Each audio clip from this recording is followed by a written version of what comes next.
Good evening, ladies and gentlemen. How is everyone doing? This is, I'm a bit rusty at this. Can everyone hear me? Can everyone see me okay? How's the kind of the volume on the vocals and also on the music in the background?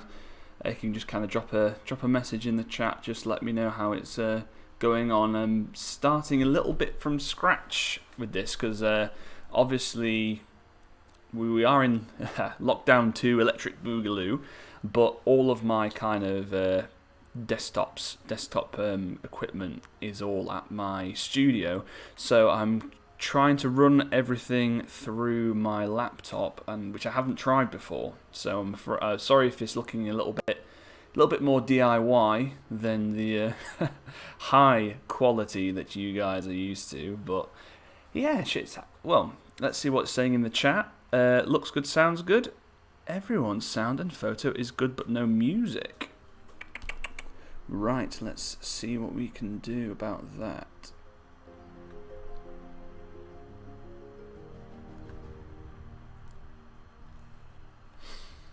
Is that any better, folks? It's great to see so many of you back after so many weeks. Hi Nick, hi Les, hi Gavidra7, good to see you. Scott, good to see you. Dagfin, of course, Henry and Kevin. So I've just turned the music up just a baby tad because I know you guys have been missing that Warplock background music. Can turn music up a bit. So, hey Eunice.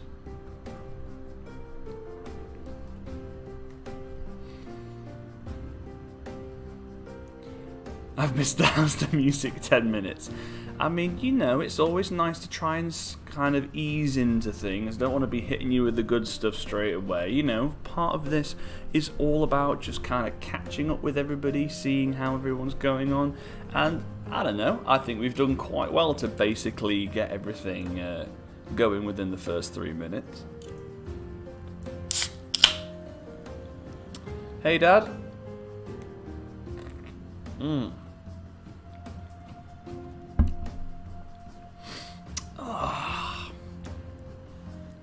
No basing sand before spray. Well, Jonas, I actually don't use sand when I'm basing models, specifically for like the kind of the foresty basing that I've used for the second edition models. I actually use coffee grounds. So just coffee grounds, and it is quite nice to try and keep that brown soily colour. It kind of, you know, gets rid of a step, so I usually paint the model first and then do all the basing at once. Good evening, Espen. Camera went a bit out of focus, but that might clear up when your hands are on the screen.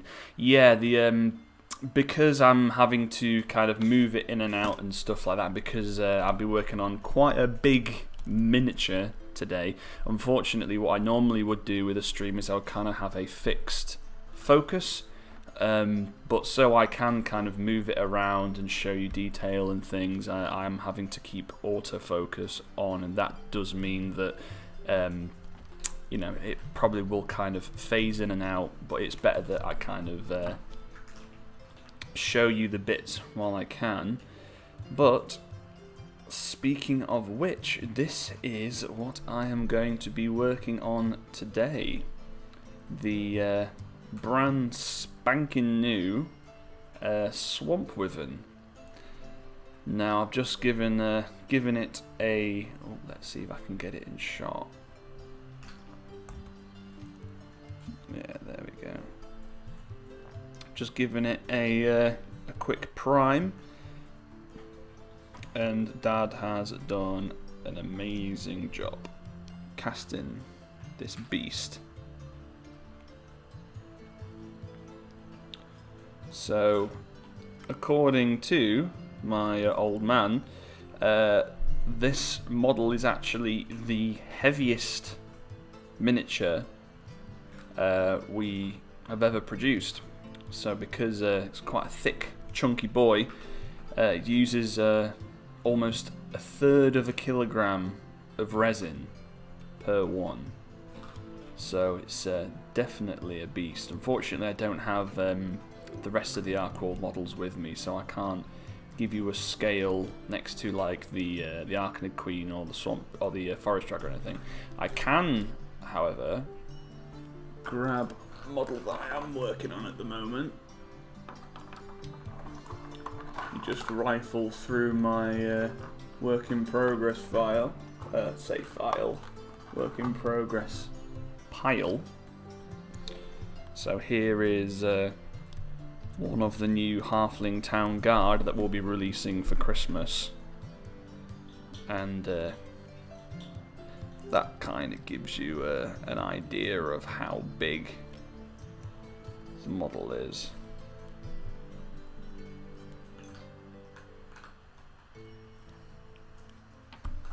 So definitely a monster.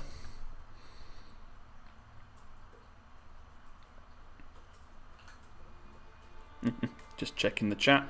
Gavidra, that's a bit pretty, thank you very much. Scott saying, received my Imperials Kickstarter rewards last weekend. I'm so very happy with the quality of the casting. Well, as I said, my dad is been working very, very hard making sure that all these have been cast up to the highest quality. And our metalcaster John, once again, is also very, very, very good at his job. A real craftsman, the both of them. So you have them to thank for that. Kevin, very big beast, very interesting. Rob Scott, great to hear, sir. Were the metal or resin? I think that's just what I've said. Henry, need to space out my terrain a little bit. Oh yeah, like you're gonna have like this guy will not be the most nimble of creatures. Dagfin, war, that's an unfair matchup. The poor beast doesn't stand a chance. Scott says both resin and metal. Excellent, so you've managed to see both arms of our production, so I'm very, very happy that you're pleased with both. Cool, so I guess I better crack on with what all of you came here to see, which is the painting of this guy. Now, I did want to kind of hold off. Rob, it's a bit out of focus. Yeah, I did say at the start, like, it is incredibly difficult to keep it in focus because of the size of this model and the fact that I am going to move it about. I'll try to have a fixed focal point.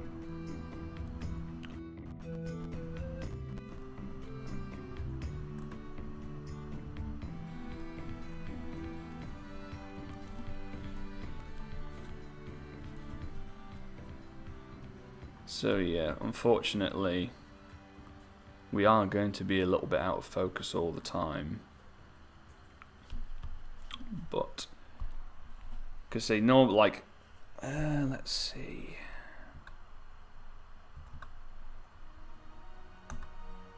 Come on.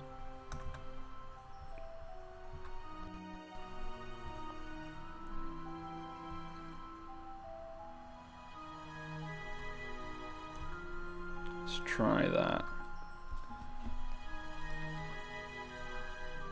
There we go. I think that's a bit better, isn't it, gang?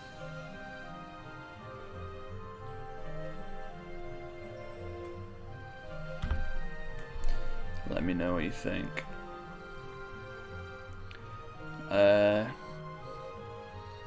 Jonas, just got ABS working on my Ender 3 Pro. Soon I can print a smooth swamp ogre house. Cool, I can't wait to hear more about it. Nick, also funny that you pulled out the Halfling Town Guard, since the first faction deep dive I'm doing is on the Halflings. Ooh, like, very good choice for the start of the deep dives.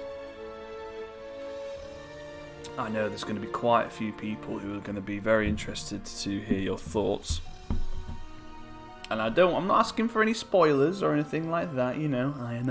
I can be patient, but yeah. Actually, no, I'm going to go in. So, what kind of format are you planning on doing for the deep dive episodes, Nick? Like, are you going to kind of explain the lore a little bit, then kind of go more detail into the overall kind of tactics for the faction, or are you going to kind of break it down character by character? Right, cool. So in terms of the colour scheme, now this has been racking my brain case quite a bit. I'm thinking of, for the mushrooms at least, kind of like a purpley base, but kind of with Arcanite blue seams kind of running through it. In terms of the actual skin of the beast, I was thinking a kind of a brownish colour. Like, I didn't want to do it in green, which was like my first instinct, because I didn't want it to be too confused visually with the forest dragon. Like, I wanted to do something a little bit different. Everyone's saying hello to Goblin. I'm sure she'll turn up at some point in the stream. So yeah, so purpley mushrooms, kind of obviously cream whitish on the stalks of the mushroom, and then almost like a kind of a swampy brown colour. And I'm thinking of going a bit mad with all of the kind of mottles and things. I'm thinking of going for. Goblin, do you mind?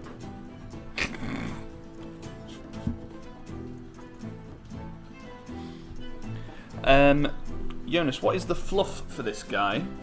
Are the mushrooms like algae in the fur of a sloth just growing there, or is it Last of Us mushrooms have taken over the organism kind of thing? So in terms of the lore, the mushrooms and the wyvern have almost like a symbiotic relationship. The mushrooms are incredibly psychoactive. They release spores that confuse the prey of the wyvern, so that it is much more easily for it to hunt. Because it does have kind of evolved to dwell in the swampy, foresty habitat. Even though it does have wings, it has lost its ability to fly.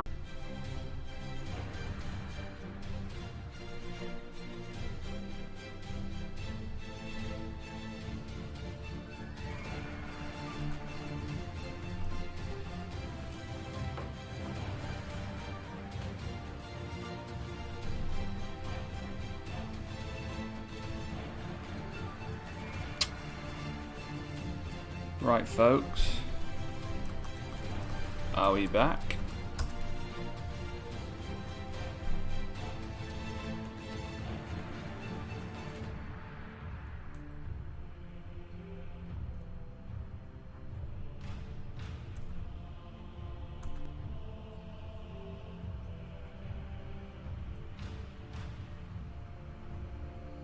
I'm back, hooray!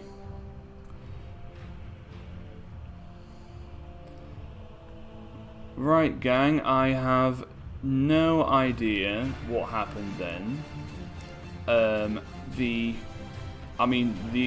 complete internet just cut off, like the whole thing went down. So yeah, sorry about that. I think I was in the process of explaining my plans for the lore behind the Swamp Wyvern, but could you just kind of give me an idea of how much you actually heard before Skynet booted me off?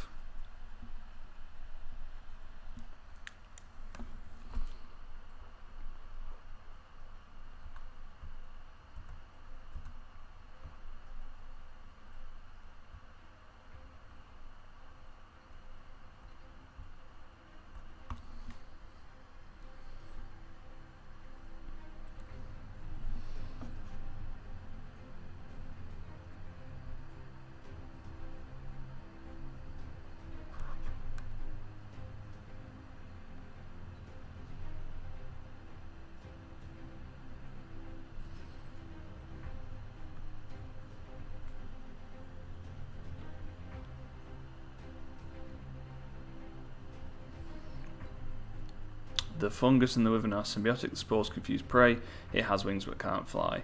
Yeah, pretty much. That's the plan for it. Because in terms of like, because I do enjoy kind of coming up with ideas for creatures, and even though obviously with fantasy you do take things with a pinch of salt into when it comes to like monsters making sense, but I thought that it would be cool to kind of have a wyvern which had lost the ability to fly, like lots of creatures do. So with what I'm doing now is I've mixed some, I'm using, just for you guys who aren't aware, I use exclusively Citadel paints. I know that there are a lot of paint options out there, and I've heard the pros and cons, and I've tried out quite a few of them, but I do like the Citadel paints, specifically the base range, which is what I use for the vast majority of my painting. For those who tuned into the streams I did over Lockdown 2 and who've been to the ArcWorlde Weekender, you all know my burning desire for Bugman's Glow.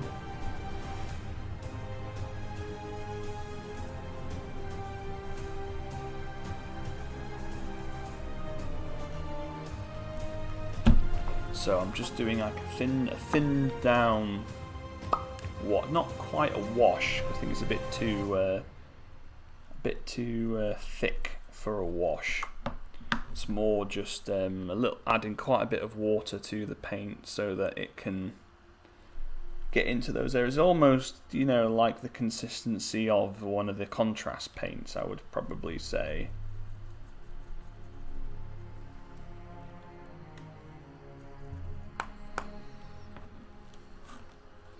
So it's the brown and just a little bit of the green too, but not as much green as the forest dragon.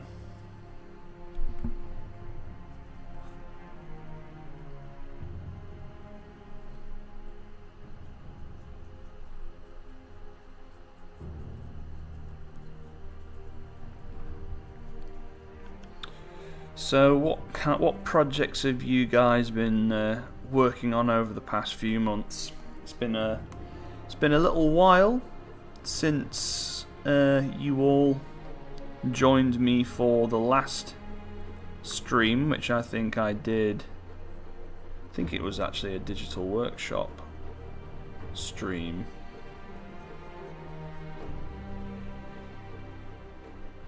But it is really amazing that to see so many of you return, so thank you all so much for taking the time to come and hang out with us tonight.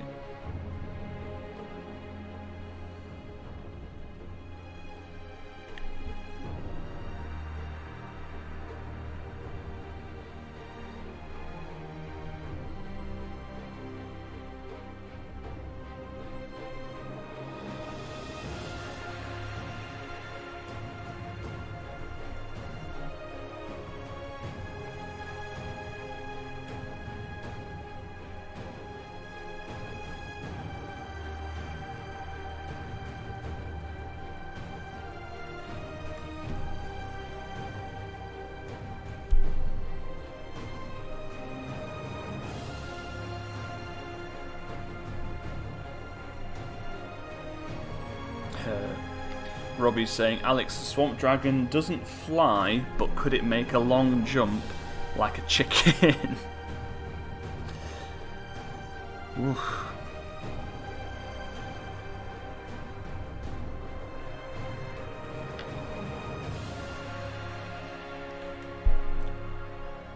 Mr. Hardwick is saying mostly Blood Bowl related bits, some conversions bits here and there, now some ArcWorlde, and then in a week and a bit some new Blood Bowl. Sounds like a very healthy schedule.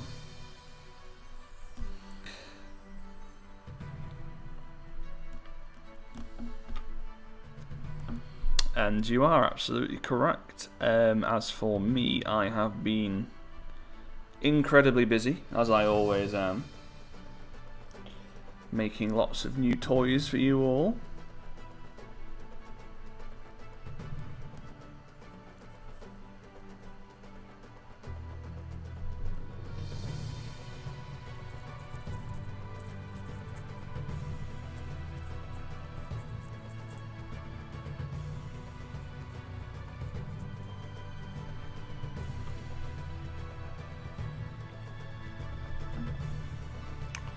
Robbie says that he's been doing family accountability. Now that doesn't sound fun. So I'm glad that you've managed to drag yourself away to come and hang out with us for a little bit tonight.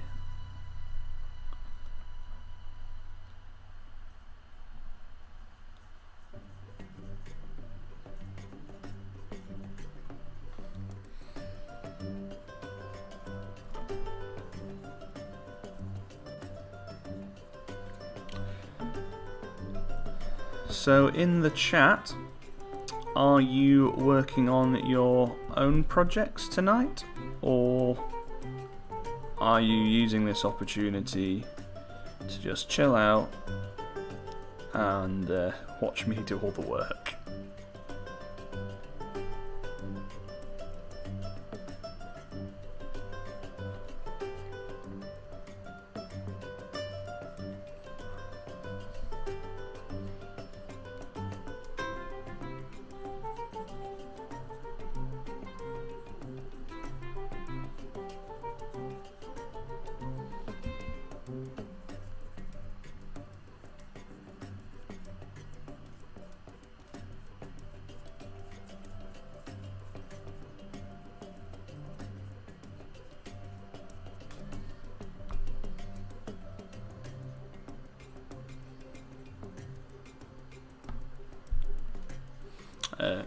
Gavidra, I'm working on the unicorn for my new dragoon right now, and I'll be working on the Imperial starter captain before I move on to the ogre, probably at the weekend. Awesome.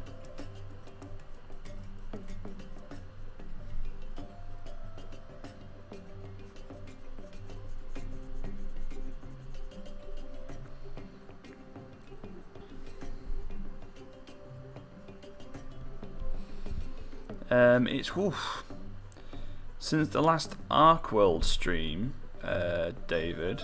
I think it was actually the launch. No, it wasn't.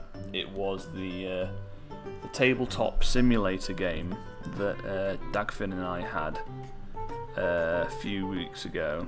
I think it was about 2 months ago, maybe. But yeah, it has been a pretty meaty amount of time since we all hung out together.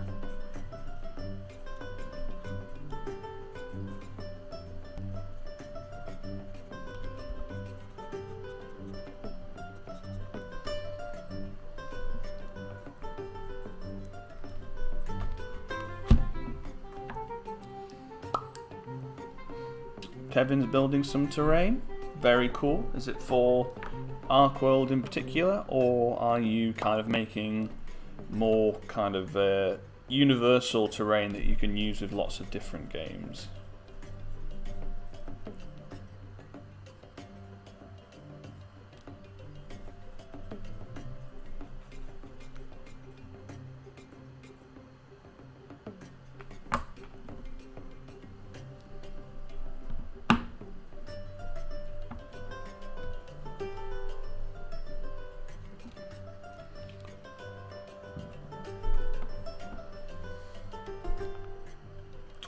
Oh yes, I remember those. Yeah, those really nice Imperials.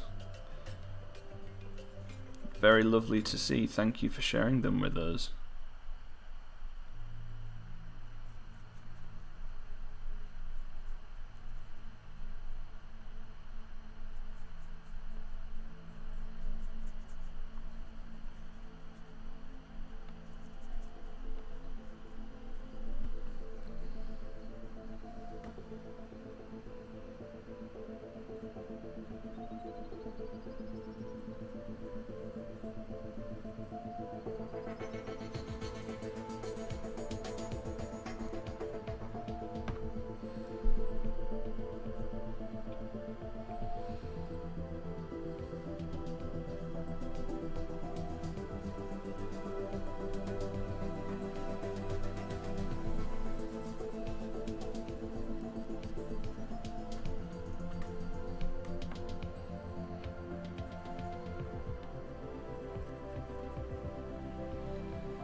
So then folks, question for you painters out there.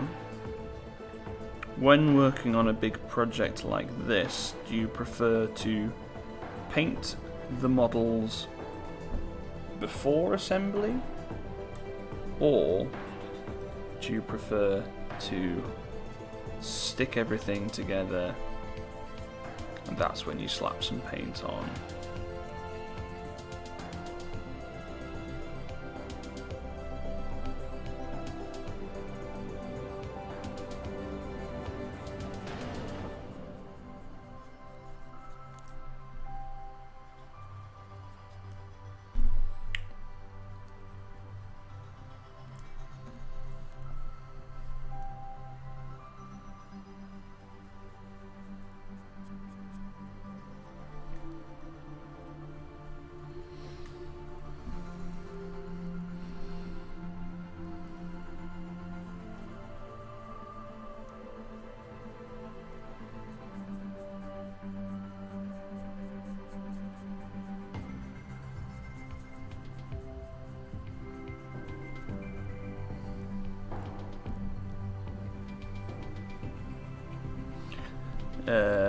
Mr. Hardwick is an assembly person. Peter, I almost always assemble pieces first. Kevin is telling us about his terrain. He says that universal pieces, I think it's more useful. I want building and ruins. ArcWorlde can be played with lots of terrain, or just a little is better. Completely depends on the kind of the scenarios you're playing. So it can be played with lots of terrain or very little, but I like a good handsome board, so I'm always going to say the more terrain the better.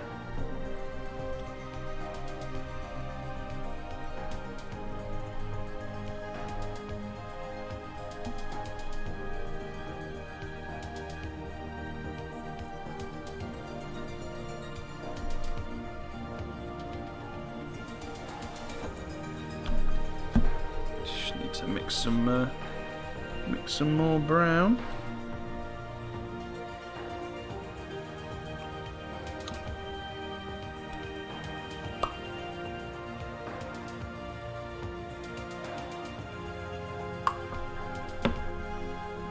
Well, it certainly looks like most of you much prefer assembling the model first before painting, so I'm glad we are all in accord on that. Didn't want to be the odd one out.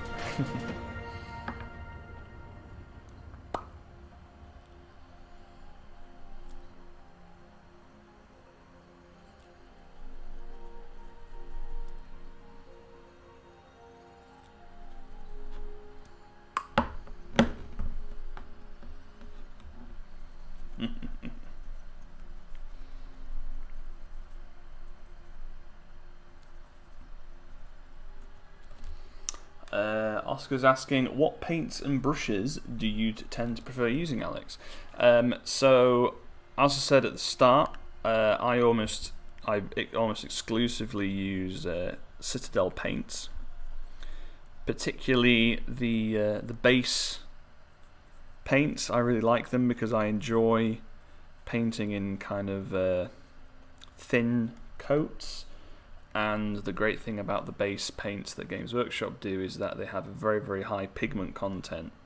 So it means that you can really get them nice and fluid, like I'm doing today, and the actual look of the paint doesn't change, which is really, really nice. In terms of brushes, the cheapest brushes I can grab. Like, I am not one for expensive brushes because, to be honest, I'm very, very bad at taking care of brushes. So buying really nice fancy ones is not a good idea. So I usually get some. So there's a shop in the UK called The Works, which is kind of like a budget book and arts and crafts shop, and a lot of my donkey brushes, as I call them, the ones that kind of do most of the rough work, I get from there and burn through them every few months. But then I always do have I always have almost like a fine detail brush that I do try to take a bit more care of, and that's the one that I use for things such as the eyes and other, super fine detail. And I tend to keep hold of those a bit longer.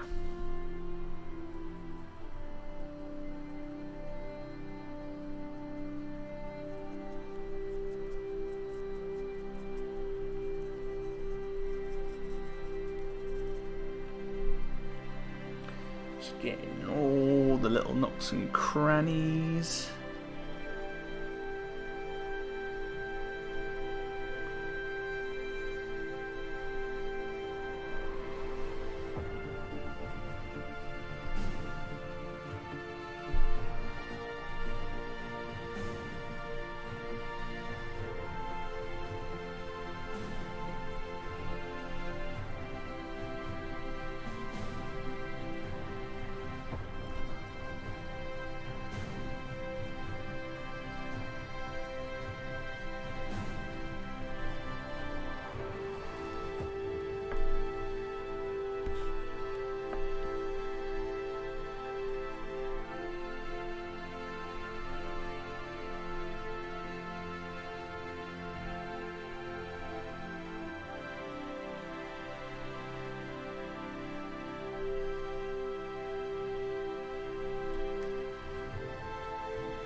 Right, so that's all the kind of the outside bits of the brown done. Now there's a little bit kind of on the inside, so whilst I'm here I might as well. But this perhaps might have been better off to do unassembled, but I guess the thing is that especially now that trade shows may not be a thing anymore, most of the images of this guy or any other models that I make are only going to be 2D, so could get to a point where I could just save time by not painting the back end of it. But I don't think I could live with myself.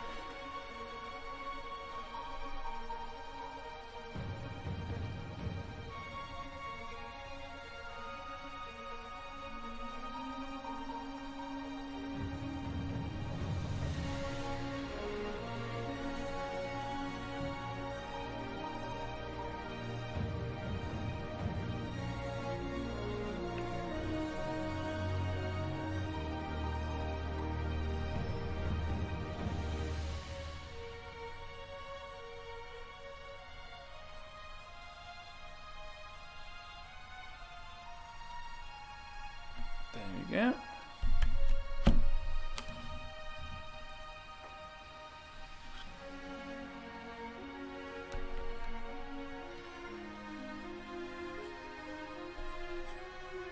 And then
So, just a little bit there. There we go. I think that's all of the brown done. I think what I'm going to do next is, because it was the brown and the purple was the only bits that I 100% know that I'm going to do. All the other colours I think will present themselves when I kind of see how the purple and the brown work together. So let me just check up on the chat. Jonas, the best way to play ArcWorlde is using a huge ruined city board with lots of bridges and walkways between the buildings, so the gaming board is in multiple levels. I think you may be slightly biased in that statement, because you have access to an awesome board just like that, and it is an amazing board. Like I've seen it with my own 2 eyes when I went to go and visit the Danish crew in Denmark, and it's a truly magnificent board. You guys are incredibly talented, and also very lucky that you can play, obviously not just ArcWorlde, but any other tabletop game on that. Maybe next time you have it all put together, Jonas, you could put some photos on the ArcWorlde group. Robbie's saying, and to clarify, when this is completely assembled, I spray it with the dominant base coat colour. Do you use an airbrush for that? Dagvin, true Jonas, ArcWorlde does play well in ruins, much like a city skirmish game from a company we do not mention. Something that rhymes with Lordheim. Robbie, Dagvin, the sheep's rams don't come in one piece, right? Well, the actual mounts do, Robbie, so the riders are separate. So with 3 riders and 3 sheep, you can combine them to make 9 distinct miniatures with the kit. Jonas, you missed the right bicep. Ah, yes, I did. Good spot.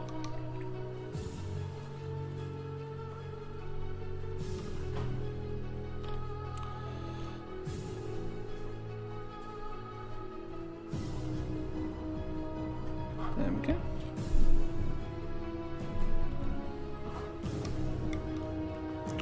Les, 360-degree videos on the web store. Yeah, I mean, if I have time to do it, I will definitely look into it, because I think with this beast, at least I'll do multiple angles of the shot, but I'll see if I can get some videos taken. David, currently working on a contoured games board predominantly for ArcWorlde. Hopefully finished for March. Can't decide whether to make farmhouse and cliff section independent. Cool, I'd love to see some more pictures. Or some pictures, should I say. Yeah, so if you could share that on the ArcWorlde group, I'm sure the community would really like to see that. Robbie, good news, I found a new player for our beloved ArcWorlde. He is doing a lot of ruins and building stuff. Awesome. So I guess you'll be using your miniatures that you've collected, and hopefully we can tease him into the community. Dagfin, you're right, Robert, but I haven't come around to do them yet. Scott, being newer to ArcWorlde, I'm curious, how many new projects or ideas do you have in the works at one time? Well, I guess I'm one of the kind of person that I never like to just work on one thing at a time. Due to the nature of specifically with hand sculpted stuff, because a lot of the time is, I'll say a lot, actually yeah, quite a lot of the time is spent waiting for putty to cure and stuff like that. I do have quite a few models on the go at once. But in terms of kind of wider projects within the Warplock sphere, I've got ArcWorlde, the miniatures game. I have Digital Workshop, which is my 3D printable miniatures range. That's all on Patreon and also on my mini factory to download. So if you do have a 3D printer at home, I have a selection of models that can be printed. Kind of obviously in a very similar style to ArcWorlde, like I do have try to keep a consistent sculpting style across all my ranges. But one of the things that I've really tried to kind of lean into with the 3D printable stuff is multi-part modular kits. So you can print off as many as you want, arrange them in different combinations, so you can print large groups of models that are all completely different in terms of pose. So, and then I also have a few other projects in the pipeline that I'm not quite ready to announce just yet, but they also take up little bits of my time, but I shall announce more when I have more information.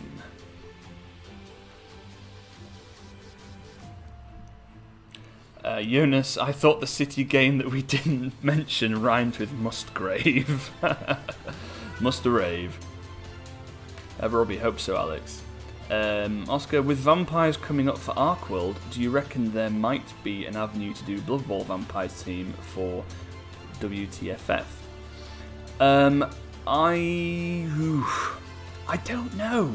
You see, this is the thing. So I got into the not Blood Bowl miniatures a few years ago as a kind of a way to not only you know, to expand the range, but give me a bit of a break from exclusively working on ArcWorlde all the time. And I really enjoyed it. It was really fun. The Halfling team, the Ram Raiders, did really well. The Croc Blockers, the Lizardman team, went really, really well, and I was very, very happy with that.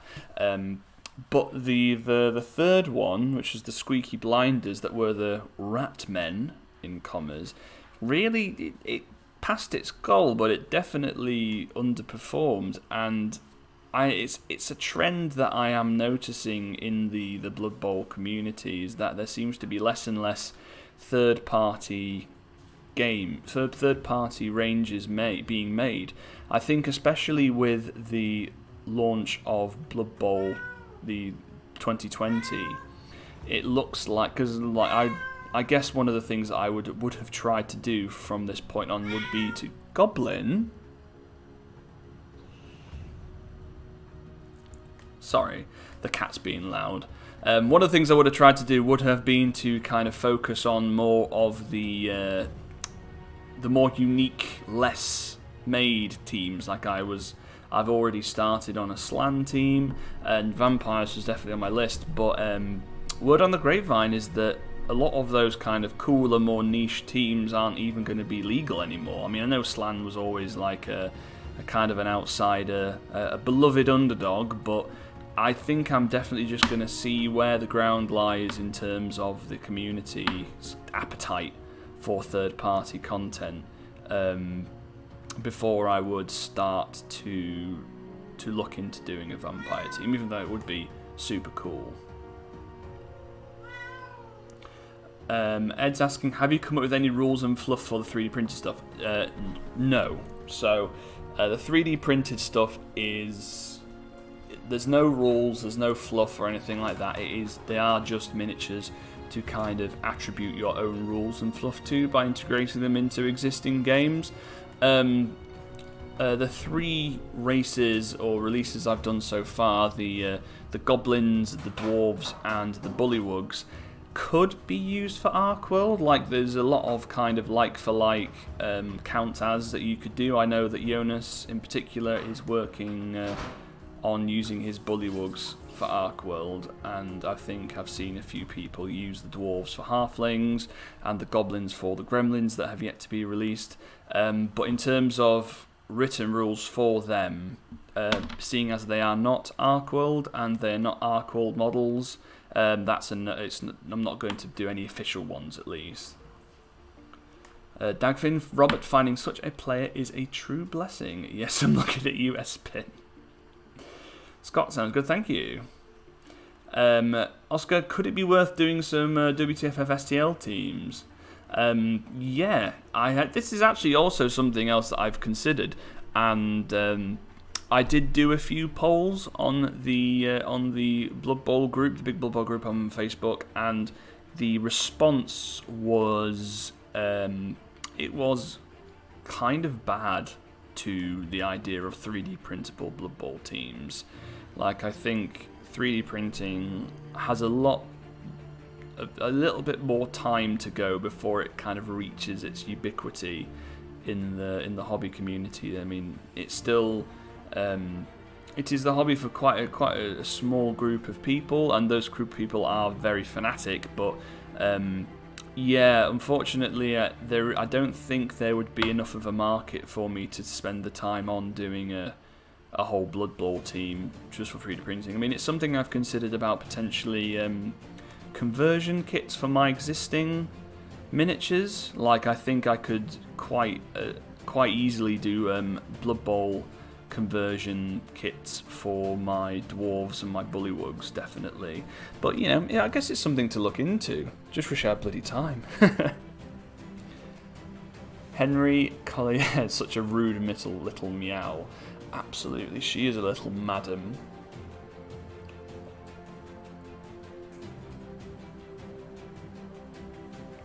Oh. Right, enough of me yapping. Let's crack on with the Wyvern. So, yeah, there we go. Actually, I think I might do a more bright. I was going to go for the base purple, which is Nagaroth Knight, but it's more of a kind of a darker, muddier purple. And I think with the mushrooms, I really do want to make them pop. So I'll use the Xerius purple, which is the layer.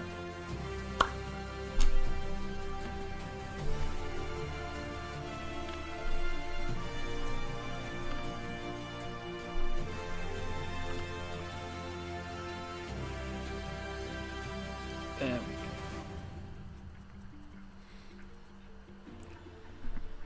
So if you can see in the actual model itself, I've, for all you painters out there, I have kind of inscribed lots of little kind of bumps and furrows and patterns that a good wash will bring out.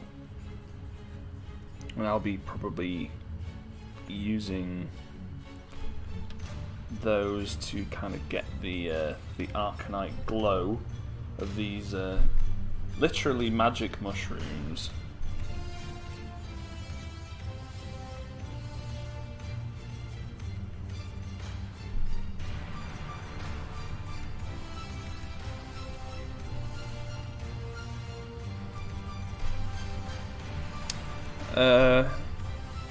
Robbie is asking, Alex, do you think of an RPG for ArcWorlde in the long term?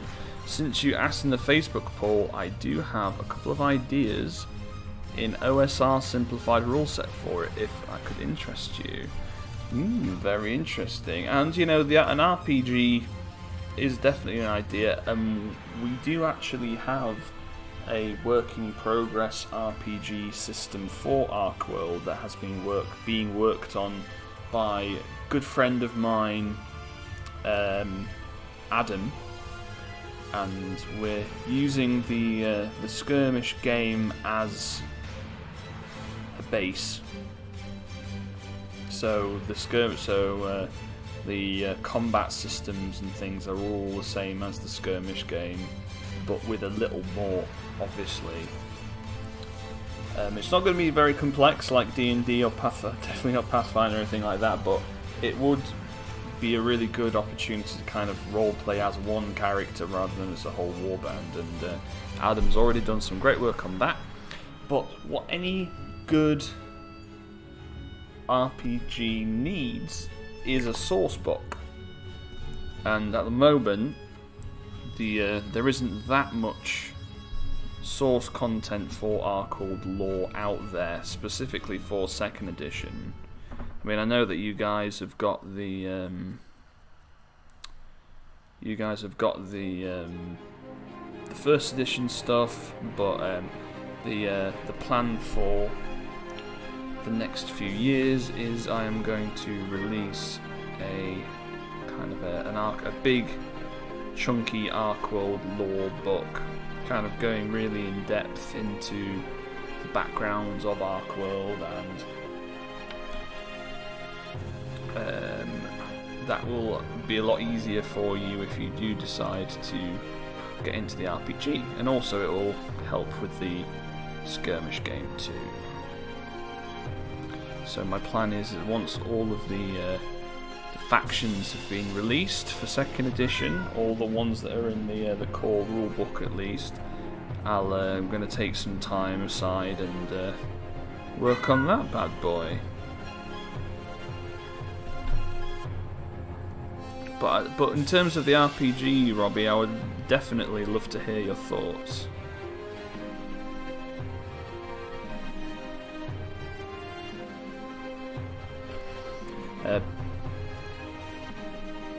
Quick question for the hive mind from Les.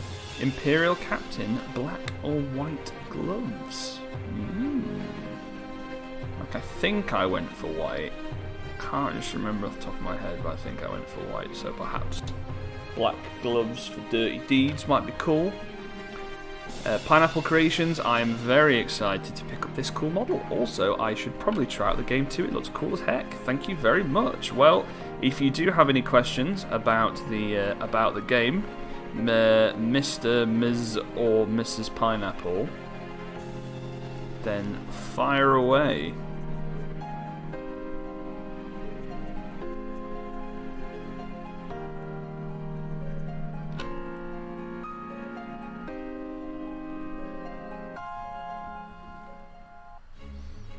David, wow, that wash makes the sculpt ping, thank you. Snout like a good lick of paint to bring out the model.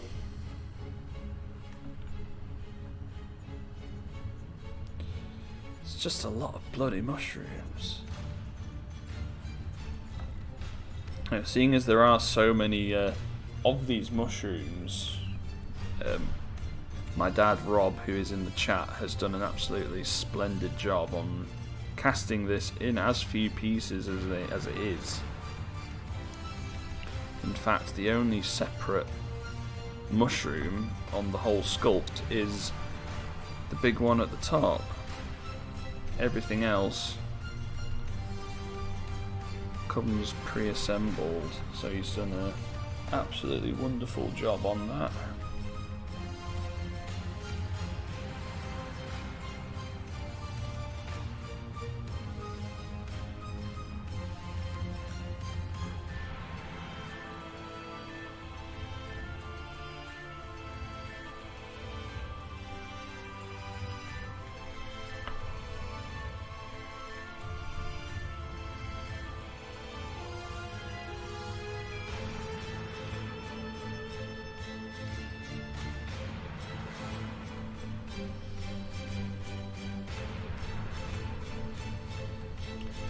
Wow, has it been an hour already?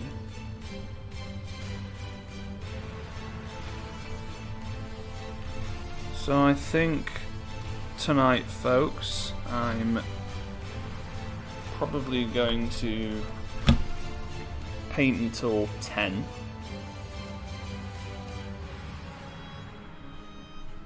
Which should give me time to really get a good chunk out of this project.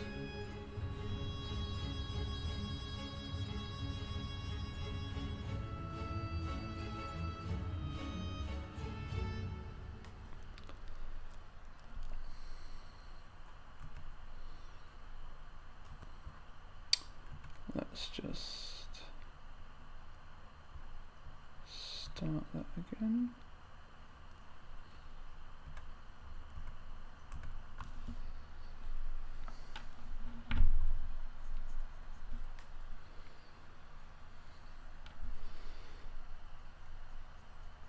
Kevin is asking, Alex, I saw a lot of mercenaries in your first book. Many have no models. Do you plan to create new mercenaries? Absolutely. So one of the great things about having a living rule book like ArcWorlde 2nd Edition in terms of the actual characters is that I can create as many mercenaries as I want. So that's going to be the plan over the next few years. I was actually considering doing like an ArcWorlde subscription box where I would sculpt a load of mercenaries, potentially from corners of ArcWorlde that you haven't seen or may not get a full faction or a full release, and then ship them off to you once a month or every 2 months or something. Would you guys be interested in something like that? Perhaps it would. The box would also include a number of other things like basing materials or bits of terrain or counters. What do you think?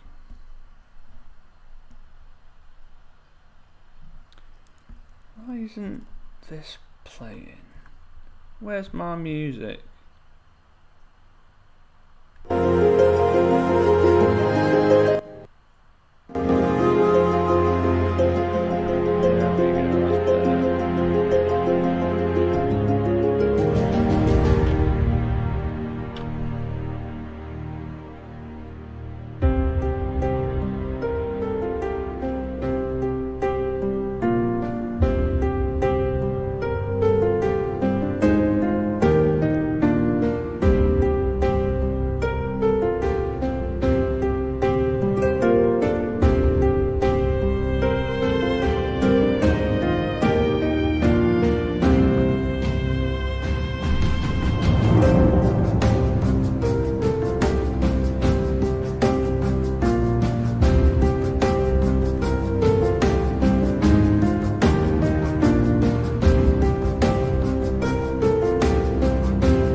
On the chat, Les, do you ever fret when you've sculpted something that will be multi-part that it might get ruined when separated into bits for casting? No offense to Mr. Huntley Senior's abilities. Well, actually, I'm the person who does all of the kind of the cutting up of the model. So if there are any kind of bodge ups, it's on my side rather than Dad's. But there's always a risk of bits and bobs kind of falling off, especially in transit, because obviously when a model is sculpted by me, I have to ship it all the way from Nottingham to Warplock HQ in Yorkshire. And there has been times where I haven't packed things properly, and little bits have been knocked off, but I feel like I've gotten better at that in recent years. Taking a leaf out of my mother's book.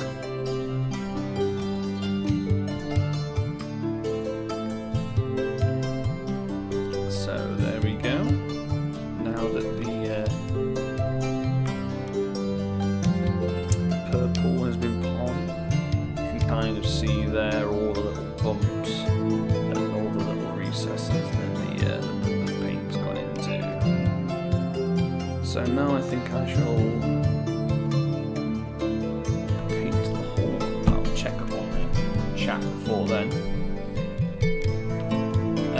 yes, just take my money. I assume that's what you mean about the subscription box. I would do a subscription box, but I am a MIDI addict.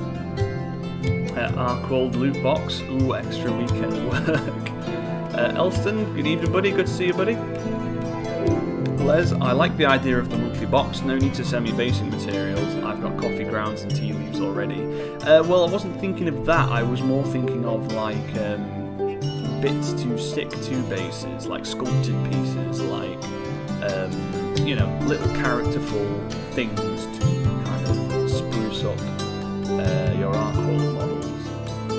Like, I don't know, like little creatures to put on bases, or like mushrooms, or you know, that kind of stuff. Daniel loved the goblin painting stream. Would definitely like to see how you painted the wolves off the riders too. Sculpts are amazing. Thank you very much, Daniel. So are you coming in from Digital Workshop? Jonas, I would be interested in providing you with eco-friendly, high-quality basing materials if you wanted a manufacturer for that. As for the subscription, I think I have enough for the digital Patreon. That's absolutely fine. Well, yeah, I think it would be quite hypocritical of me to try and sell basing stuff when literally all I use is coffee grounds and Italian herbs. But you know, I am just at this point I am just spitballing and haven't done too much business research into the viability of it. But I think it would be a really nice organic way to kind of grow specifically the swords for hire section of the game, where it would give me opportunities just to crank out sculpts that are a bit weird and wacky and don't particularly have to kind of fit into the factions at all. Because ArcWorlde is a massive place, and I am really looking forward to expanding the lore and all the countries that go with it. So it would be a good opportunity for me to kind of just perhaps do one model from a particular nation or a particular idea for a faction I might have in the future, see what the response is, and then if the response is really good, I can then follow that up with potentially more models. Sculpted base editions is a wicked idea. Les, all for sculpted bits for bases. David, a mini goblin to fix on bases would be cool, lol. Sorry Alex, music is too loud. Well, let's turn that down a little bit.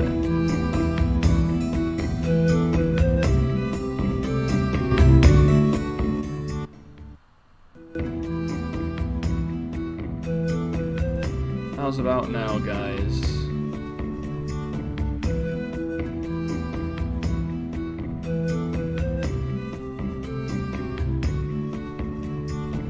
Rob, Les, Alex and I discuss the sculpt before the cutting is done, but sometimes I do the cutting too.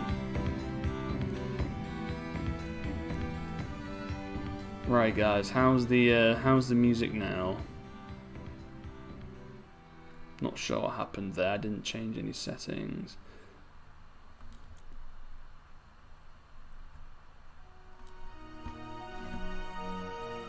Cool, so next step, I think I'm probably going to do the horn. So I think I'm just going to paint it like I don't know.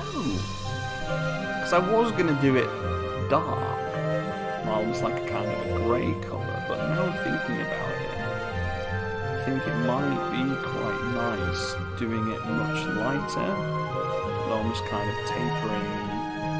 I don't know, so I think I'm going to do it like a wash of kind of browny grey, see how that goes, and then I'll decide later how I feel about it.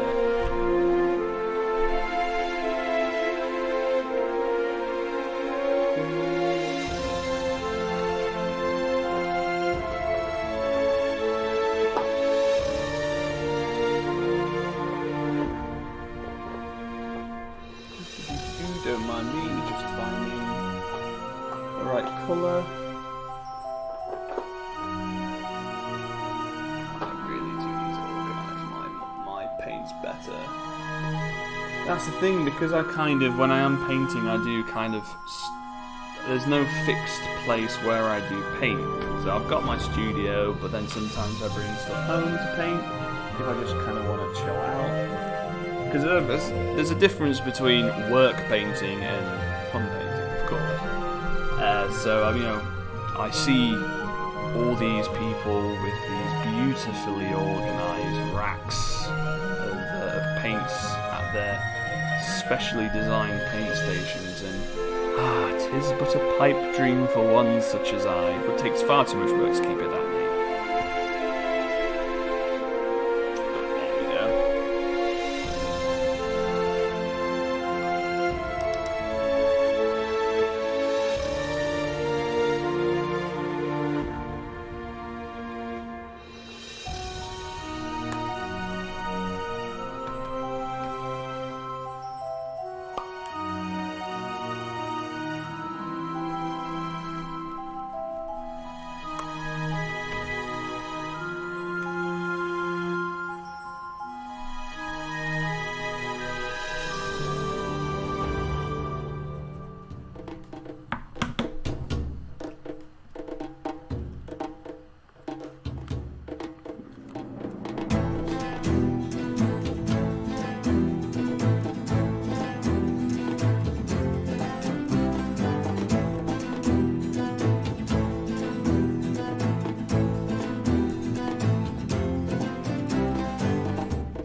Sure, because I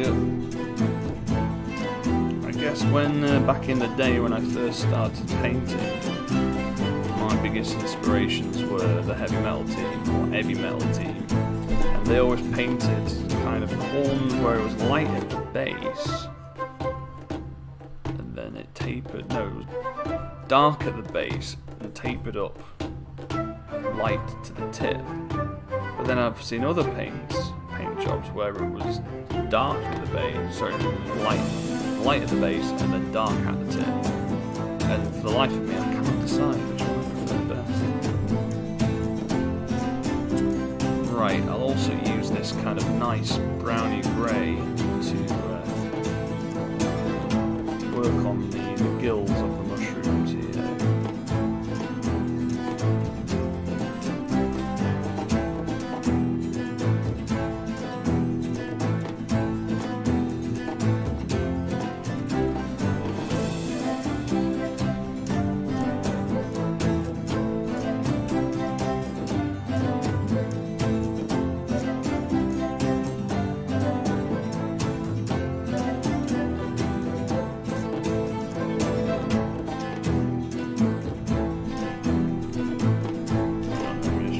Pop the chat up.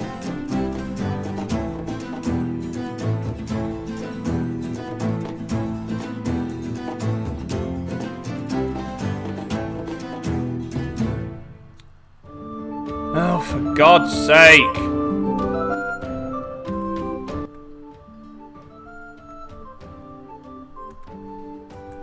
Right. Okay, everybody, is this okay? I guess the difficult thing is that all of these songs are at different volumes. So I set it so it set it fine for one, and then the next one blows everyone's ears out.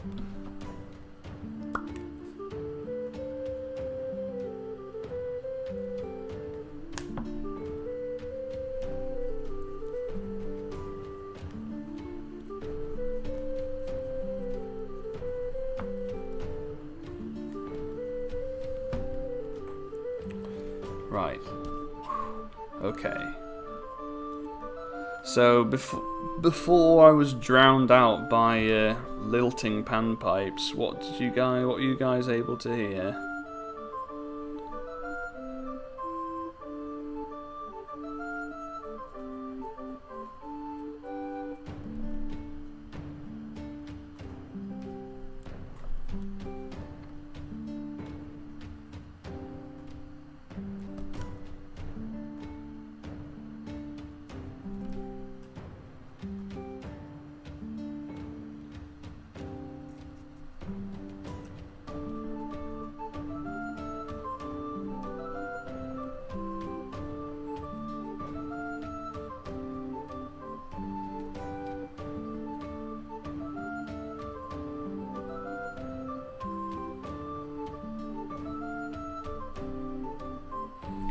Something about immaculate racks. I do paint racks, yeah.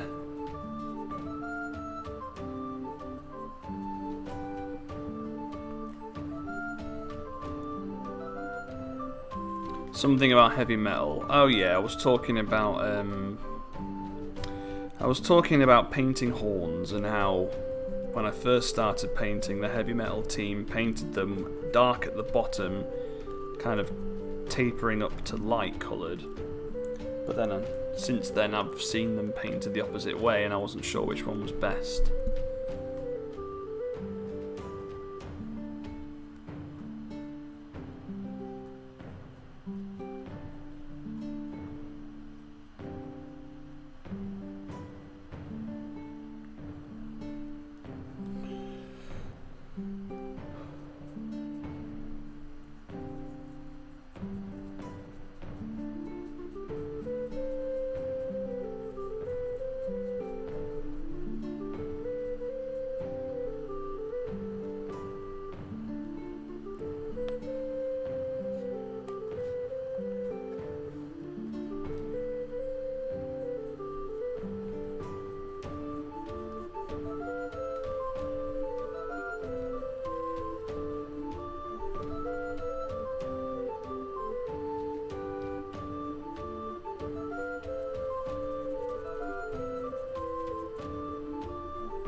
Right, need to mix some more of this brown.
When Ed's saying in the chat, when I paint horns, I use both ways depending on the horn.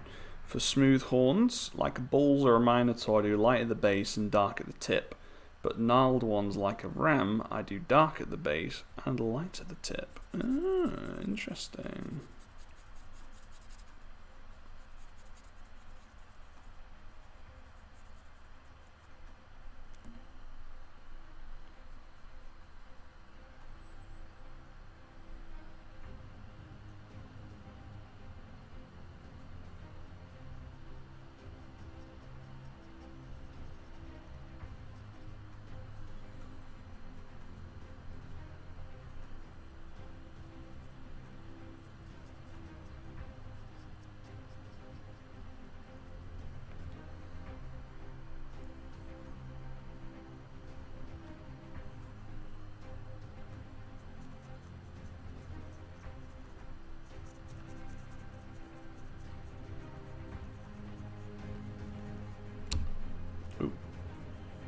Sorry again, keep knocking the camera.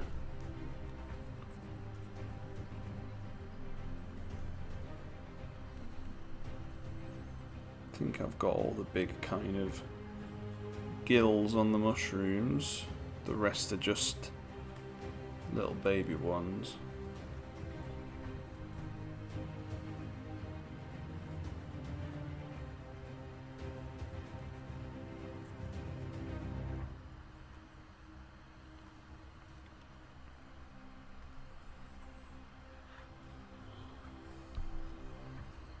So there we go.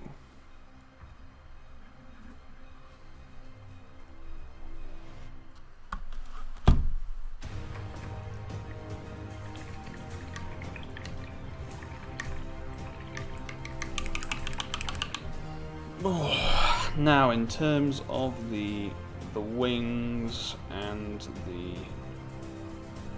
kind of the undersides of the wyvern, I might mix like a brown and a blue together, maybe some of my favourite colour, Bugman's Flesh.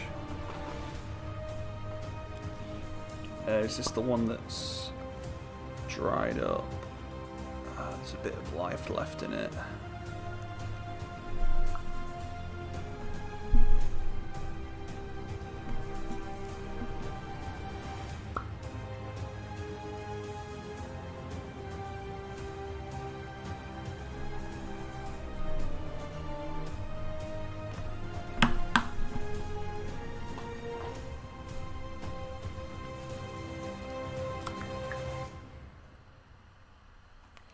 A little bit of blue as well. Let's see how that will work.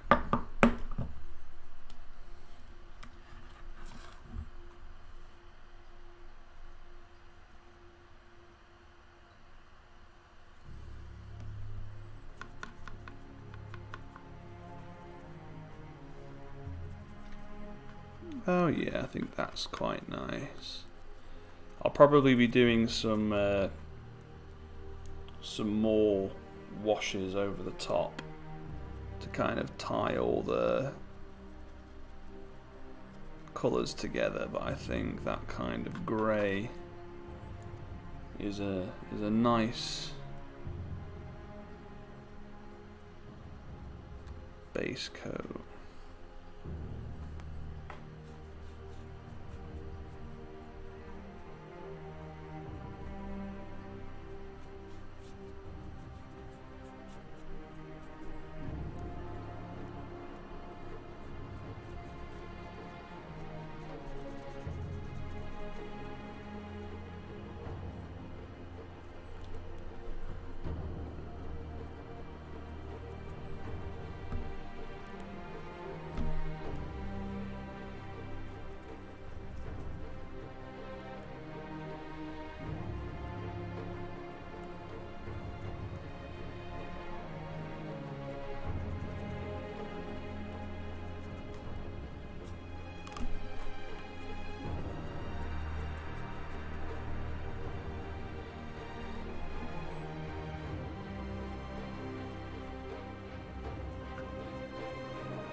Go. I think I need to mix a bit more.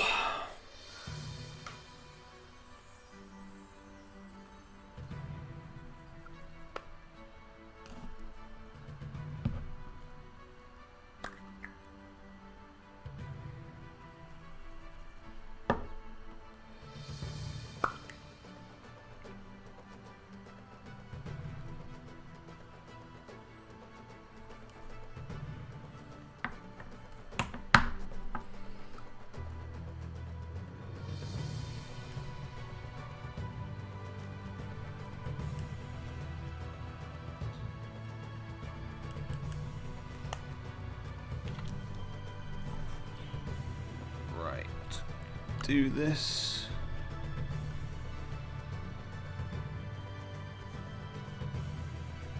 Then I'll check in the chat.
So I'm just keeping it rough under here for now until I have a bit more of an idea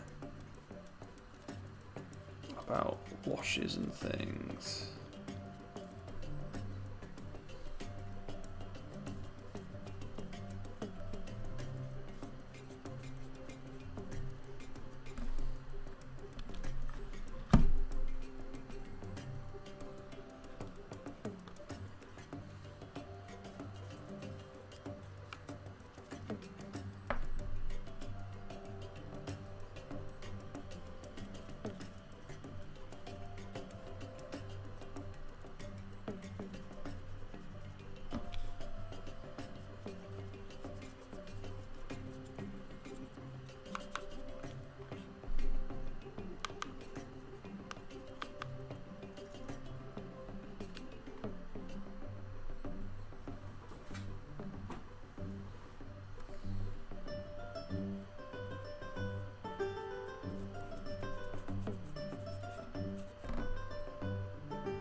So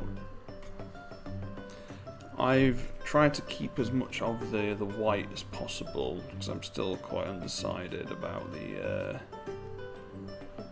colours, but I think I'm going to maybe blend some different colours in the wattle and things, almost like a bird.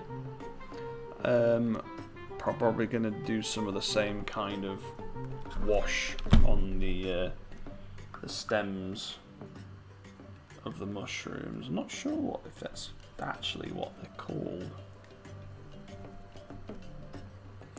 Maybe with a little bit more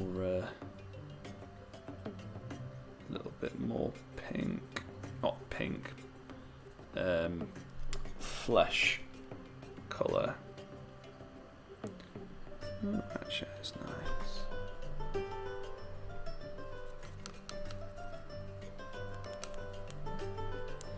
Actually, yeah, sod this. I'm going to be cracking out the big boy brush.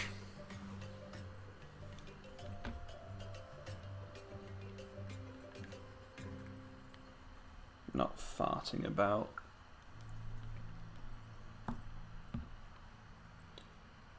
So this kind of wash is a mixture of flesh, blue, and grey.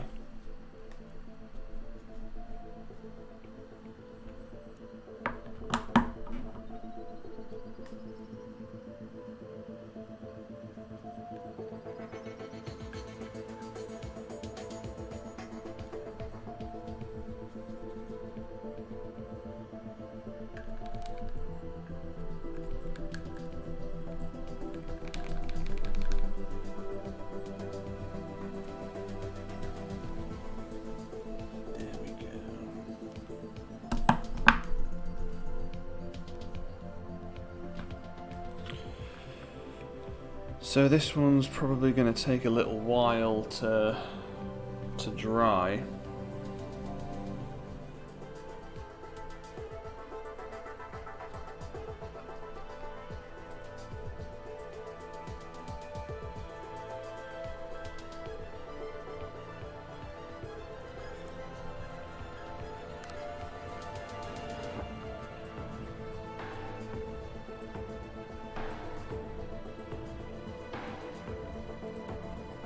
See, this is at the point where I use kind of sweeping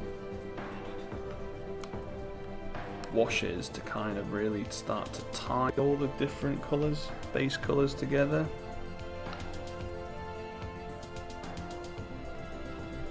So you can see there I'm kind of adding the shadows to the mushrooms, and this is one of the really fun things about painting organic creatures, is that you can be so free with how you layer on the paint and let it bleed into each other. It's almost like painting with watercolors, if any of you have ever done that before. It's like you let the paint do the hard work for you.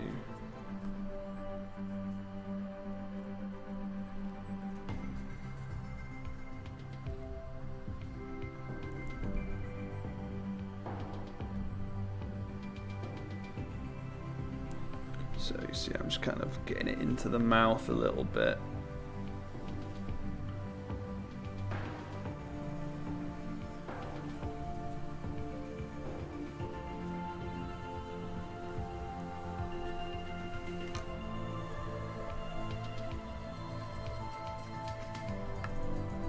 Paint all the insides of the wings there as well, I think, to really kind of get the shadows in there.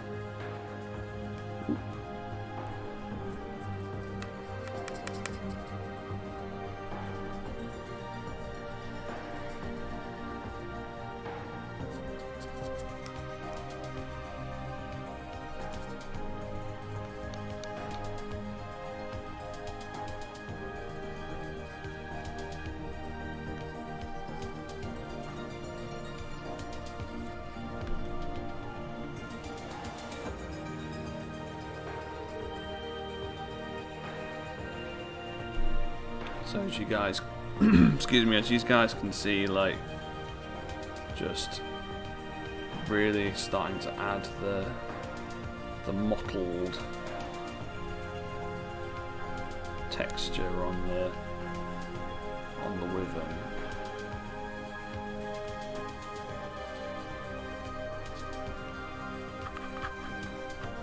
So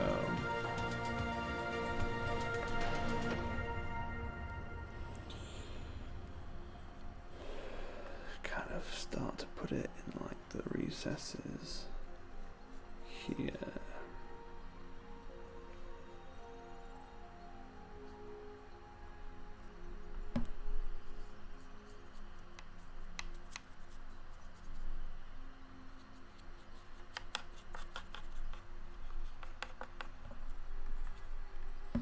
Sorry, folks. I'll catch up on the chat once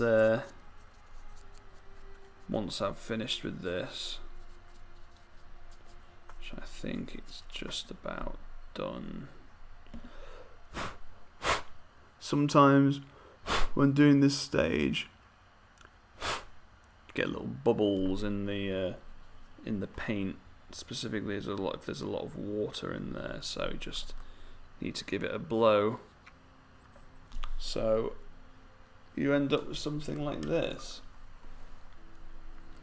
So she doesn't look much because it is still very kind of wet, but you can see that it's just started to put the shadows in. Now that all the base coats are down, I get to start doing the fun stuff. So whilst that's drying, and it might take a while, so if it doesn't dry, I'll don't worry, I'll still have some stuff to show you. I've got some of my upcoming sculpts I can show you, and some work in progress paint jobs on the other models from the Imperials Kickstarter.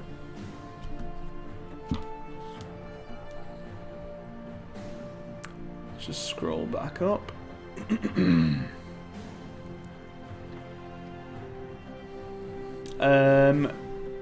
Robbie, are you comfortable talking about the Swamp Orc, or maybe another time? I know it still hurt. It was hurt to many of us too, but what do you think? We can try. At the moment, Robbie, I think I've already said everything that I want to say in the original post. I'm just taking some time to reconsider some of the elements of the faction. I don't want to say anything just yet. I don't want to get any of your hopes up or anything like that. But just know that I am working on it, and hopefully I will have some more news for you in the next few months. Gabrielle, this is so going in my Night Gob's Gloomspite army. Oh yeah, definitely, I'll make a great fit. Scott, hey Alex, how much time do you spend on deciding colour combinations for your models? One of the things I enjoy most is planning out all the different ways I could paint something before deciding on something. To be honest with you, mate, I kind of make it up as I go along. Pretty much how I do it with the sculpting. You know, I find the kind of being quite loose and free with your ideas can really help take you in some interesting directions when you're executing them. And some of my best paint jobs, at least in my opinion, the ones that I've been most happy with, like I had no idea how they were going to look. Sometimes it can even be the way a certain paint wash falls, and it can completely change an entire idea. So yeah, I do like to kind of live in the moment with myself. I mean, I have a rough idea of what I'm going to be painting, but a lot of it, it kind of evolves and grows over time whilst I'm doing it. Although that does bring up something I did want to chat with you guys about, or at least raise with you. So I've been chatting to an app developer who make an app where you can paint, like, digitally colour in models. Like it's mainly for like 40k or Age of Sigmar and stuff, and it allows you to essentially like select areas and colour them in different things, so you can try and test out your own colour schemes before you make them. And I've been considering putting some of the ArcWorlde models up on there, specifically the ones that have a bit more of a uniform to them, like the halflings and the Imperials, just so you guys can come up with your own colour schemes before you paint them. So that's an option. So if you guys think that would be quite cool, let me know in the chat.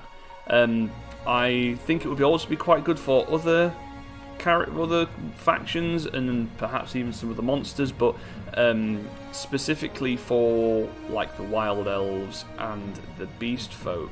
I suppose the Wild Elves in particular, a lot of the character I think comes from the war paint and stuff you put on them, and I'm not sure how I could kind of allow people to add more kind of organic shapes and things. Like perhaps I could just give like a stock war paint colour and then allow people to try to change that so the actual design is fixed, but it's the colour you can change.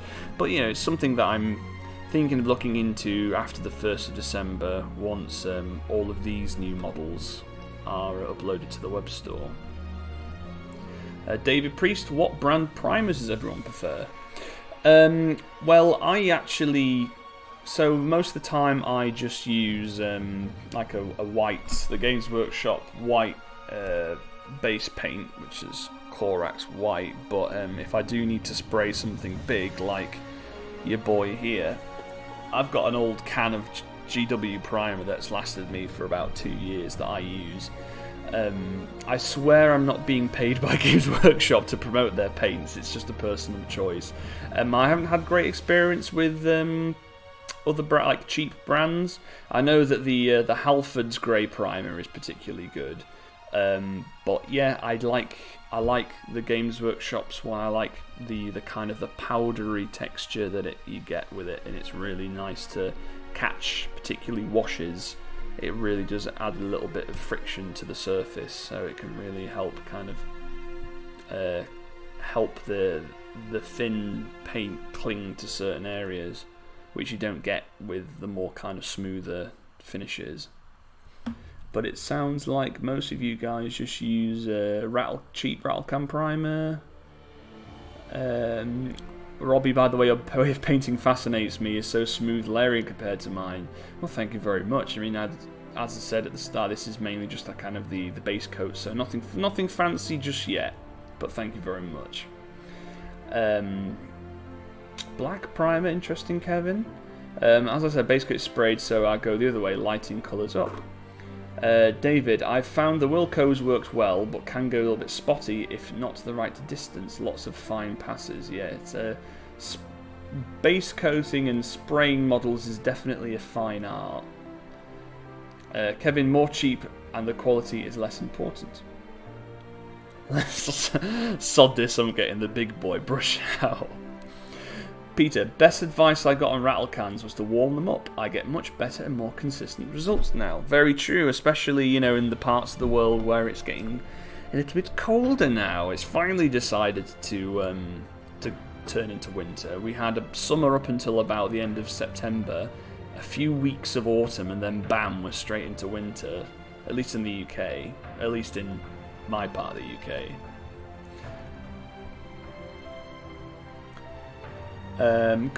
David, good tip. I'll try that. Store mine in shed so normally cold.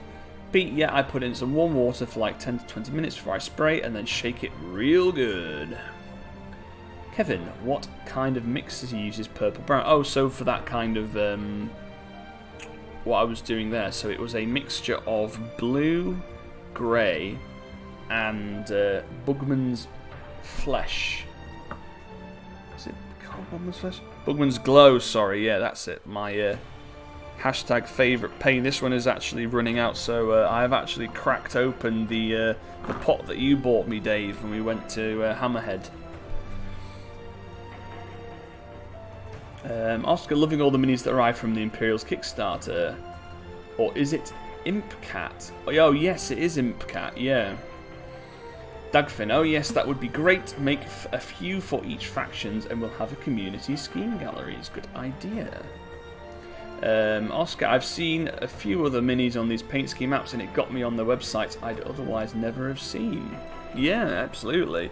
So I think it is a good idea. I mean, it's going to, like the developers took me through the process of kind of preparing the model for preparing models for like the app, and it's either I do it myself or they charge me €600 to do it for me per one, and I'm not made of money, so it's definitely I'm gonna have to crack out Photoshop and see what I can do. So this guy is going to take some time to dry, so at this is kind of probably where we'll be leaving him. But it's I'm quite happy with where he's at. I think I can start doing the fun stuff next.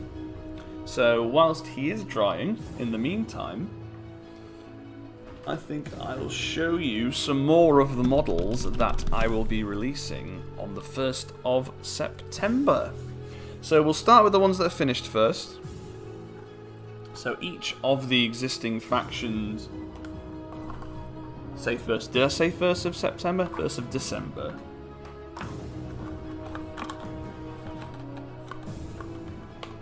So each of the factions will be getting a release. So for the halflings, we have 2 more town guard. So at the moment there are only there's only 1 town guard available, but these other sculpts will allow you to field a particularly fine elite fighting force for your flings. So there we go. Not sure if I can bring them a little bit closer. It's not quite in focus. Then for the wild elves, we have a new warrior. So he is just about finished, and I'm really happy. The first wild elf miniature with a shield.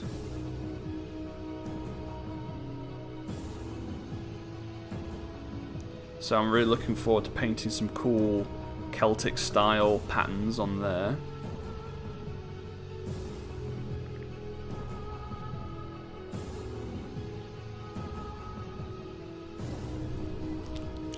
Now, there's the other ones aren't quite ready, so I'm working on another mounted dragoon for the Imperials, so you'll be able to field two, and because of the riders being separate from the mounts, you'll be able to get 4 unique miniatures for them.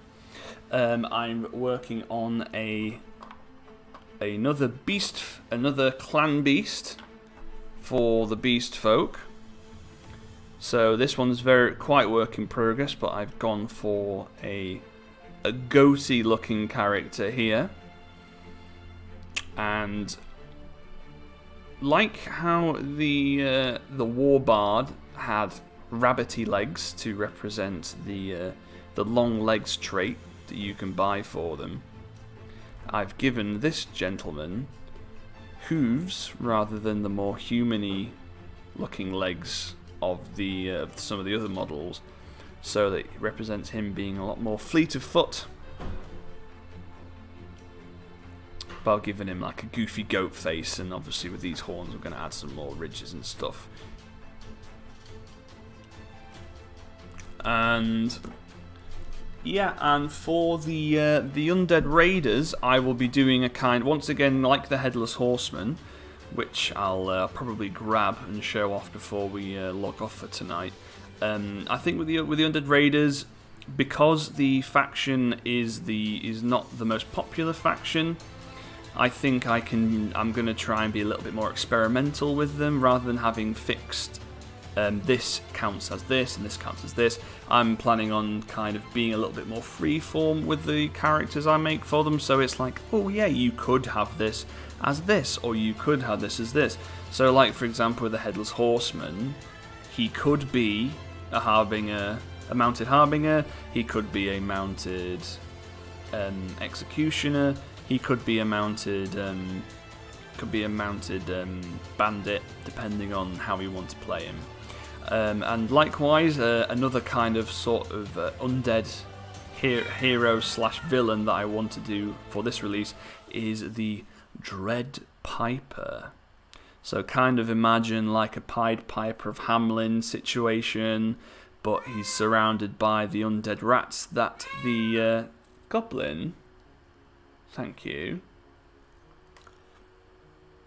So he'll be surrounded by rats, and so you could play him as a harbinger who just so happens to summon a lot of rats. You could play him as an executioner, or you could play him as any of the other characters in the range.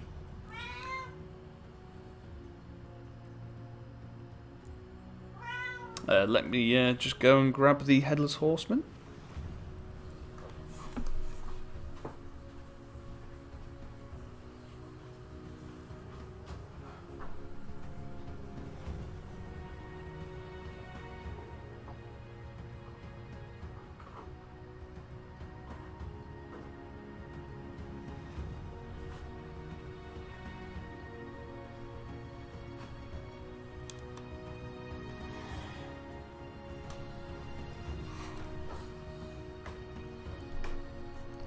So here is the Headless Horseman from the Imperials Kickstarter.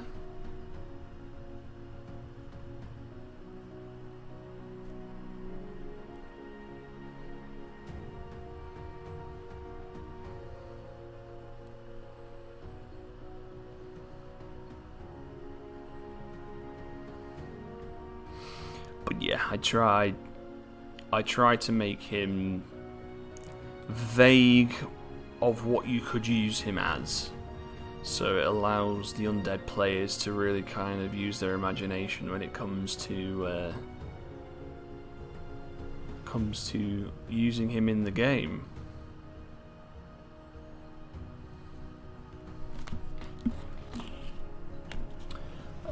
Scott, just curious, what is the most popular faction? It is Halflings, yeah. By far and away, Halflings is the most popular faction. It seems to be the one that people really enjoy. Even since the start of ArcWorlde, all the way back in 2013, Halflings have kind of been my bread and butter. It's what a lot of people kind of know me for. The Beast Folk have been very popular actually since the start of 2nd edition. The Imperials were very popular. A lot of people decided to jump on with the Imperials Kickstarter, which was really good. So actually, in terms of warbands sold, the Halflings are still top, but I think the Imperials probably aren't that far behind. And getting ever closer. So cool, that just about takes us up to the end of the stream. Like, I can't really believe it's been 2 whole hours. That's really flown by fast. Thank you all so much for joining me tonight. Managed to get a good chunk of the Swamp Wyvern done, so he'll be at least I get to do all the fun bits on him now. Yeah, I've got a few minutes left, so if you guys do have any final questions for me before I retire, hit me up and I shall answer them the best way that I can. In terms of when the next stream is, I'm not sure if I'm going to have it as a regular thing. Of course, I was planning on doing a lot more streams around the Kickstarter that was meant to be tonight, but now that it's been postponed for a few months, I'll probably not be doing it. But I'm hopefully going to be doing some more gaming streams at some point soon. I'll probably be showing off, maybe doing a short one perhaps after the 1st of December, just to show off all the painted models that are being released on the 1st of December, which, just to remind you, are the Swamp Wyvern. All the greens that I showed you, as well as ones that I have yet to finish, those are all going to be hitting the hitting the web store on the 1st of December, and you should be getting them in time for Christmas. I'll be doing a little discount on them all if you do order them before a certain point, kind of like a pre-order / Kickstarter savings. So if you do want to grab a bargain and get them before Christmas, be sure to get them ordered as soon as possible. Les, great to have the ArcWorlde stream. Cheers, absolute pleasure. Scott, this was enjoyable. Thank you, Alex and everyone. Absolute pleasure. Kevin, thanks, Alex. Thank you very much. Robbie, the Ogre for the Imperials. Have you started getting an idea the others are impressive, man? Thank you. Perhaps I could do another one in the future, depending on whether the community wants that, but we can... Yes. Yes. Yes, your grandfather is here. Whoop. Rob Hunley, haven't seen my granddaughter yet or heard her. Well, she could tell that you were asking about her dad, so she's come here to say hello. Peter, are the Beast Folk going to get any lizards? Is there going to be a juvenile Swamp Wyvern? Probably, Peter, at some point. You know, lizard men are kind of what got me into the hobby as a kid, so I think I'm very, very much going to do a homage to them. So I can't promise exactly when, but keep an eye out. David, can you post work in progress pictures of the Wyvern on the Facebook community page? Absolutely. Ed, it was grand. Thanks for streaming. An absolute pleasure. So, for all of you who are new, thank you very much for joining us for the first time. For all of you who are returning after a few months hiatus, thank you very much for coming back. And I hope you all have an absolutely splendid evening. Thank you very much, folks. Good night.